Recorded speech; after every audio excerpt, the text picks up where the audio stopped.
The Minister of Energy, we're being told, according to the report, was dispatched hurriedly by President John Dramani Mahama to Nigeria, apparently to go and talk to officials of a gas supply company in Nigeria that just stopped supplying gas to Ghana abruptly. And it seemed an action we didn't even foresee. Are we going to make headway with all these negotiations? Well, let me say that it became necessary for the Minister for Energy to move quickly to Nigeria. First of all, to understand why the supply of gas by the West African gas company has been so erratic ever since the gas pipeline company started, supplying us gas in August of last year after the collapse of their pipeline in around Togo. Now, we have to understand clearly that as a country, we have a contract with the Nigerians to supply us gas, in I think the volume of gas which they are supposed to supply us under our contract with them is 120 million standard cubic feet. But recently, the supplies kept on fluctuating between 30 million standard cubic feet and 45 million standard cubic feet. That made it difficult for us to fire some of our thermal plants in this country, some of which run solely on gas. Asogli runs on gas. And creates 200 megawatts. That's right, that's a lot for us. Now, many people, I have heard the argument made by many people that we should have foreseen the difficulties that lay ahead of us, and we're taking measures to buy light crude to power some of these plants. But the truth of the matter is that some of the thermal plants run solely on gas. So it's been a difficult and murky situation for us as a country. I had the privilege of talking to some officials. I won't mention their names, because that was a very private conversation I had with them. In London quite recently, I attended a summit there and met them. And they explained to me that, yes, they had genuine challenges. For instance, the safety of their pipelines is a major concern to them. Because some of our neighbors have very weak navies, and yet it's becoming increasingly difficult because of a certain amount of pride that they have to collaborate with those states which have stronger navies to patrol their waters to ensure that the pipelines are safe. You know what happened in Togo? Pirates hijacked a ship, and when they were being pursued by the Togolese navy, they ran into the pipeline and destroyed it. So the security of the pipeline is a major problem. They, of course, dropped this hint. I suspect that may be the reasons why they are also unable to honor their part of the bargain. We have a contract with them. Unfortunately, this time around, we don't even know why they have not been able to, of course, honor the terms of the contract we have with them. And therefore, it was important to send the Minister for Energy to find out what is really going on and to see whether they cannot step up or increase the supply of gas to enable us as a country power our thermal plants. But you see, the point that needs to be made is that as a country, there is the need for us to begin to look within ourselves to find solutions to some of the problems we have. And I think that this government has not faltered in any way. In that regard, we all know the huge investments government has made, in bringing about the gas infrastructure at the Tuabo. So far, hoping sum of money, $600 million, has been invested in the project. And very soon, that project will see the day of light. When Etuabo starts processing gas, we're going to produce gas in the volume of about 120 million. But that again, we're being told will not solve our energy needs. So no. I hear that the quantum of gas that will come from that very plant is only going to power the Abuasi plant. Which of is it the T3? No. One of them, that's all. No, the argument is that presently we have an arrangement with the Nigerians to supply us 120 million standard square cubic feet of gas. They have faulted and we are experiencing load shedding. So if we had the capacity to produce that volume of gas locally, we wouldn't be experiencing load shedding. And the point I'm trying to make is that the government, not to this very the government has had the vision that we need to be self-reliant in some of these matters. Yeah, a member of government, and so you keep hammering on government. Of course, and so your time is up. Let him have his say. The analysis, I know Honorable Jako has made certain statements. That is why I'm trying to be very explicit. No, I read them in the newspapers. Mr. Jako, I have to make the point exhaustively. Yeah, Mr. Jako, your talk on this, and very often, I think the last couple of weeks also, I've heard you speak on this very subject on a number of radio stations as well. I mean, truthfully. You heard me on energy. I'm not generally on gas production, so to speak. But you should say that the president's effort to send his energy minister to Nigeria is very apt and very opportune. Well, he's the president. He knows he's seized with some facts that mere mortals like me and probably even him are not seized with. So who am I to say that he should not send? Mere mortal is closer to the president. Well, I even him. Okay, but that's for me. I'm just a mere mortal. So, but you see, I mean, let's go back to just a few months ago. His Excellency the President came and told all of us that the days of Doomso, and made a joke that when we used to say, Mema Doomso, and then we will respond, Ya Mahama, we're over. I want to believe that as recently as probably a few 2-3 weeks ago, when His Excellency stood before the House and gave his State of the Nation address, he was explicit. He stated very clearly that the dark days were over. You understand? But all of us as citizens, and when His Excellency the President was standing before the August House of Parliament and telling us that today we have ramped up to over 2,000, so we even had excess and I had heard him comment somewhere that very soon we'll start exporting power.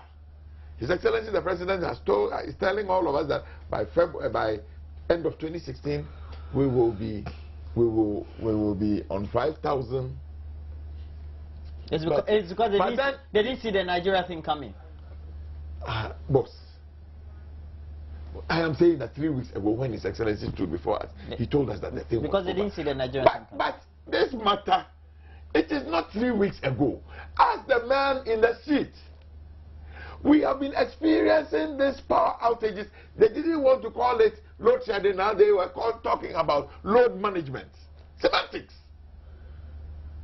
Ask anybody. In the last 3 months, we have been going through this. The difficulty I have is the government has not been truthful in the matter. Look, I made a statement that turned out not to be right, and I took it back.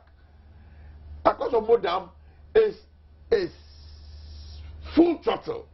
And the engineers will tell you that it is not good for the dam. It is because they must find a way. If it was not like that, we would have been in a worse situation. But I am saying that with them, His Excellency the President has told us that since he came, he has added 23 or 32 megawatts so what happened? What happened to Bui? They should come and tell us. Is it true or is not true? And I stand for correction. That in spite of the fact that it is there, we don't even have the possibility to evacuate what is produced. Is it true or is not true? Is it true or is not true that the much touted T3, they call it, is not working? Is it true or is not true that some of the like Asogli uses gas, but we also have plants that use light crude. So what stops government from? Because it's expensive. I think by the economics of it, that is the whole point. We don't. Katie Hammond said it, and we must admit it. We said what? We do not have money to buy light crude to power it. So it is not, you know, there are issues. There are issues. But instead of, the elders have a saying, that instead of beating the face of the drum, you beat the side. That is exactly what we are doing in this country. But I take... The face of the drum exists. We have challenges. You see, governance, if you have not been there before... Your mic will be regulated, so don't worry. If you don't have, if you have not been before, but we have been. Governance is not a straight line activity. But my expectation was that they would come to the good people of this country and just admit. We have been having load shedding. Admission is not finding solutions. Now they're finding solutions to the difficulties that we're experiencing. So they admit that what? If they admit, you are a politician. If they admit, do you think that it will be prudent for government? Do you think that it will be prudent for government to come and stand in front of Ghanaians and say, well, we can't do anything about your energy situation? Nobody is saying you shouldn't do anything about it. In reality, perhaps they are doing something about the current energy situation. We have been having load shedding in the last 3-4 months. They have used various terms to describe it. And they have always told the good people of this country lies. Why? It is because there is this. Oh, it is because there is that. Mr. Chemantin said you don't have answers. You see, I disagree with him. He says you don't have answers. Is that not a description of what he said? Most respectfully, okay, today, at least they are telling us that they have brought a load shedding and there is a schedule. I like it this way.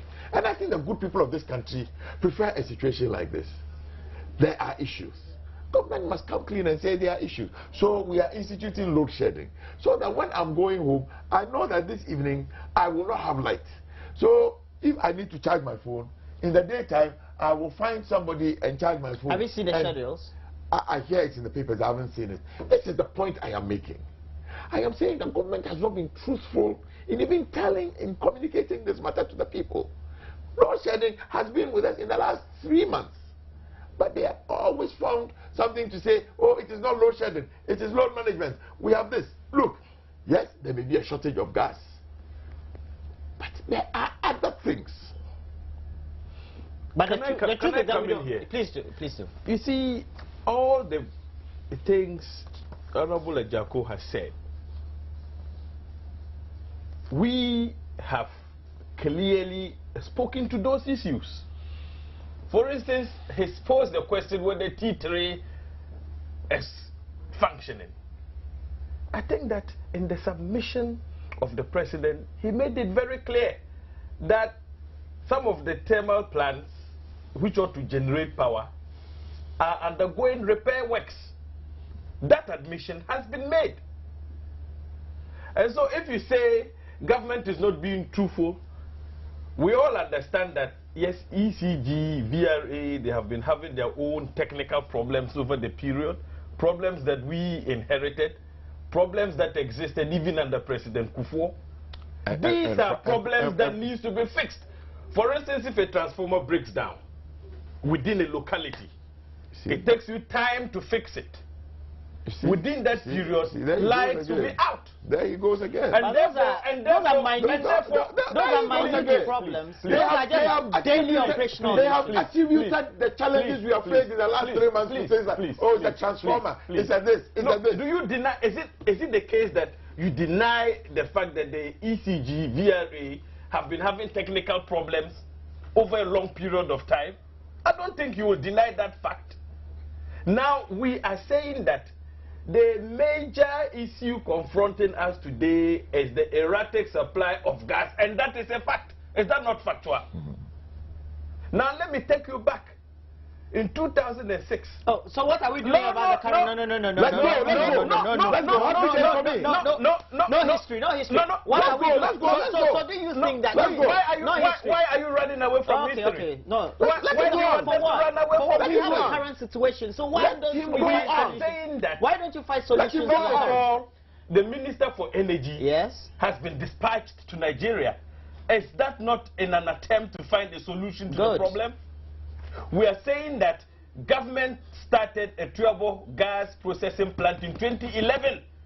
That is NDC's brainchild. That is the government's brainchild. But is there about is that not a solution in the long term? Politics? The current energy situation that confronts Ghanaians is about politics. Whether it's an NDC government. So no, it's not about politics, but to the extent that people like Honorable Ejako would describe statements made by the president as lies, we need to set the record straight. That is why I want to take you back. When his government was in power in 2006. When my party was in power. Of course, sorry, your party was in power in 2006.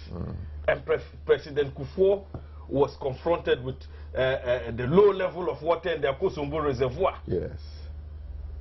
Clearly, the president came out and spoke to the issues. Yes. I mean, look, history is good for all of us. Let me read something for the benefit of our listeners. And this was President Kufuor. President Kufuor said the problem was not the result of negligence on the part of government or for want of it doing the right thing. So you reading he therefore appealed to the people to be patient with the system as efforts were being made to fix it. President Kufuor said it was to help to ensure adequate supply of affordable energy to drive the economy that the government raised a $40 million loan to buy into the West African gas pipeline project. The project delayed because of the volatile. That is the very project we are now having difficulties with. But it's a good project, if we had so they need to go in for a loan of 40 million because remember we took part in the financing of that project. This government is visionary enough. So now we have equity. This government is visionary enough to invest a whopping sum of $750 million in the Tuabo gas processing plant. So when you didn't have commercial quantities, who would do this investment? I want to ask my director, is it time for me to... Come on. You see, let's remind ourselves about this. Let me endure the two of you. Did President Kufuor tell a lie in 2006 when he asked Ghanaians to be patient with him to fix the issues? Did he tell a lie? Today, President Mahama is saying that, listen, we have erratic supply of gas. We share in the pain of Ghanaians. We are making attempts to fix the problem. That's called empathy. And in the shortest possible time, the problem would be fixed. Mr. Agaga, that's called Can you describe the president's actions as negligent? But in instances where the president's comments, over time, you make a content analysis of what he said, seem to give the individual the conclusion that his comments and his promises are inconsistent. You see, when he spoke, how does that relate to the promises he gives over time? When the president spoke, and the confidence that the people need to have in him. When he keeps assuring that energy will be available. When the president spoke before Parliament 3 weeks ago, the president was clear.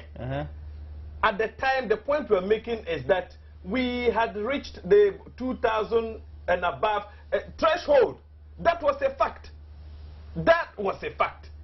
The president went on to say that Ghana was now poised to export energy. That was a fact. We have told you that the shortfall from 120 million cubic feet to about 30 or 45, you know what the shortfall is?